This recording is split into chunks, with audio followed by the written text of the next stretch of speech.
Hello Shawn, तुम burger लेकर सीधे घर चले जाना क्योंकि गाड़ी का टायर पंचर हो गया है। बुल्ली उसे बनवा रहा है, हमें आने में थोड़ी देर हो जाएगी। लेकिन बर्गर फ्रीज में मत रखना वरना सब ठंडे हो जाएंगे।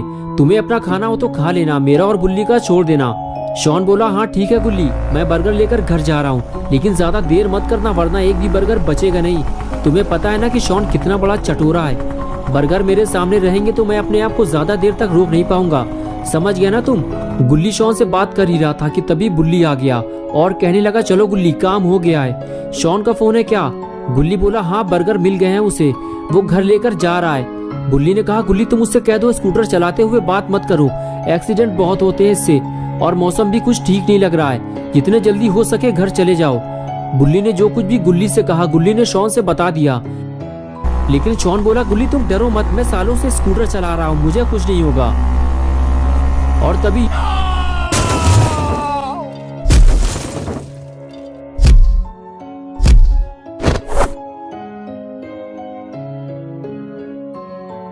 हेलो हेलो,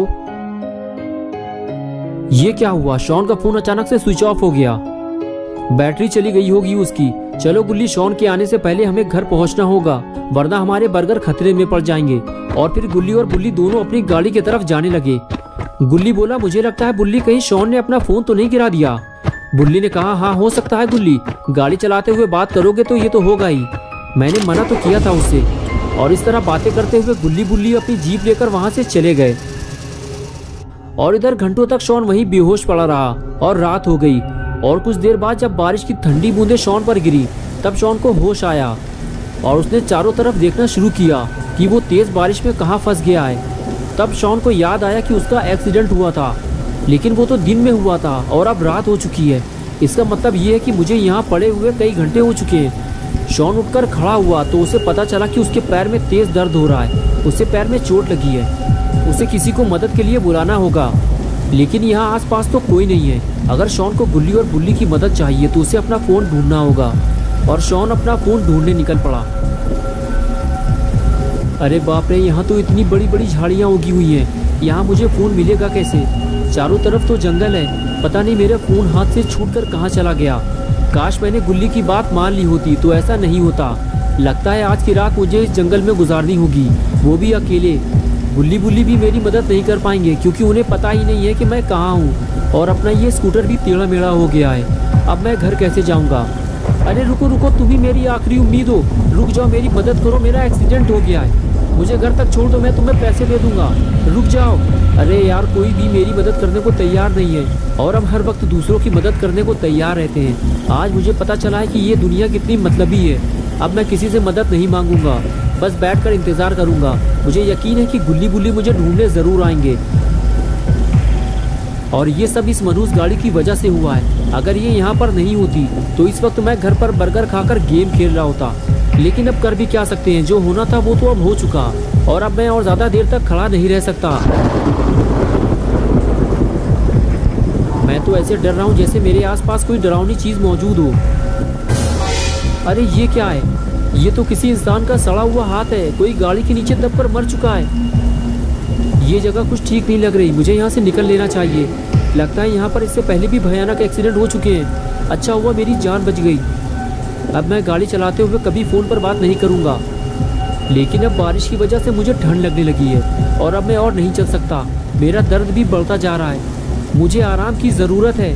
लेकिन इस बारिश की वजह से मैं कहीं सुकून से बैठ भी नहीं सकता। मुझे सर छुपाने के लिए कोई जगह चाहिए, वो भी जल्दी, वरना पता नहीं मेरे साथ क्या होगा। वो सामने क्या है? इतना बड़ा घर, लगता है कोई हवेली है। अगर यहाँ कोई रहता होगा तो वो ज़रूर मेरी बात गुल्ली बुल्ली से करवा देगा। यहाँ खड़े रहकर टाइम खराब करने का कोई फ़ायदा नहीं है, मुझे नीचे जाकर देखना होगा। अगर यहाँ भी किसी ने मेरी मदद नहीं की तो शायद आज की रात मेरी आखिरी रात होगी। और जब गुल्ली बुल्ली मुझे ढूंढते हुए यहाँ तक आएंगे तो उन्हें सिर्फ मेरी लाश मिलेगी और कुछ नहीं। ये जगह कितनी अजीब लग रही है, लगता है यहाँ कोई रहता ही नहीं है। चारों तरफ बड़ी बड़ी झाड़ियाँ और कूड़ा कबाड़ फैला हुआ है। देखकर तो ऐसा ही लग रहा है कि ये जगह सालों से वीरान पड़ी हुई है। ये आवाज़ कैसी थी? अरे ये तो बिल्ली है, इसने मुझे डरा दिया। ए काली बिल्ली, आओ मेरे पास आओ।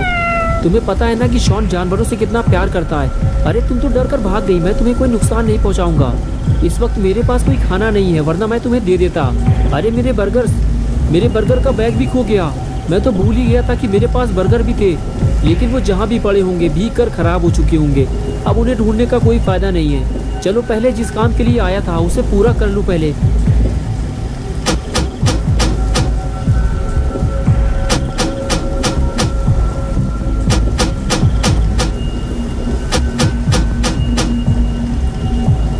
लगता है मैं गलत जगह आ गया हूँ। आज मुझे पता चला है कि छोटी सी लापरवाही से कितना बड़ा नुकसान हो सकता है। अब मैं रोने के अलावा कर भी क्या सकता हूँ। अरे ये क्या हुआ, गेट खुल गया।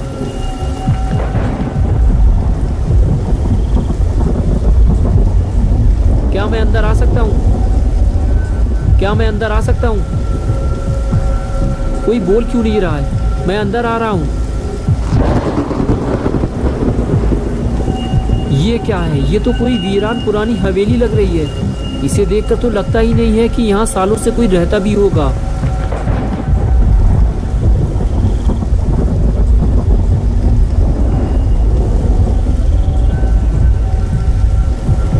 अगर यहाँ कोई रहता ही नहीं है तो फिर आखिर ये गेट किसने खोला? देखो, अगर यहाँ कोई रहता है तो मेरी बात सुनो। मेरा नाम शॉन है और मेरा एक्सीडेंट हो गया है। मुझे मदद चाहिए। मुझे डराओ मत, बारिश बंद होते ही मैं यहाँ से चला जाऊँगा। ठीक है, अगर तुम नहीं बोलना चाहते हो तो कोई बात नहीं। वैसे भी बस मैं थोड़ी देर बाद यहाँ से चला जाऊँगा। मुझे लगा था कि यहाँ कोई मेरी मदद करेगा, लेकिन कोई भी मेरी मदद करने को तैयार नहीं है। कितनी डरावनी जगह है ये।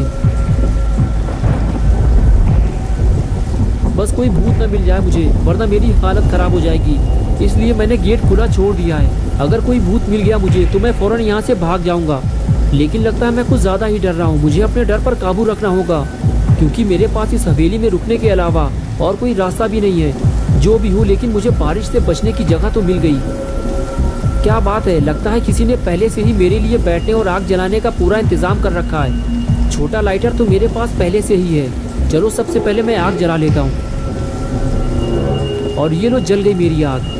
बस अब गरम गरम चाय का इंतज़ाम भी हो जाए तो मज़ा आ जाता। लेकिन कोई बात नहीं, बारिश से बचने का इंतज़ाम तो हो गया।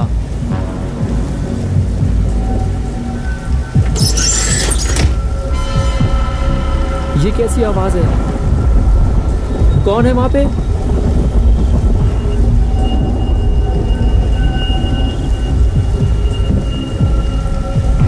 तुम जो भी हो, मैं तुमसे डरने वाला नहीं हूँ, समझ गए तुम? शॉन ऊपर से दिखाना नहीं चाहता, लेकिन अंदर से वो बेहद डरा हुआ है। दोस्तों, क्या होगा अब शॉन का? इस हवेली में आने की शॉन क्या कीमत चुकाएगा? बुल्ली बुल्ली शॉन को यहाँ से ले जाएंगे या फिर शॉन यहीं मर जाएगा? ये सब हम देखेंगे पार्ट 2 में। तो दोस्तों, अगर आप पार्ट 2 देखना चाहते हैं तो इस वीडियो को लाइक करें और चैनल को सब्सक्राइब करें। बेल आइकॉन प्रेस करके ऑल नोटिफिकेशन ऑन करना ना भूलें।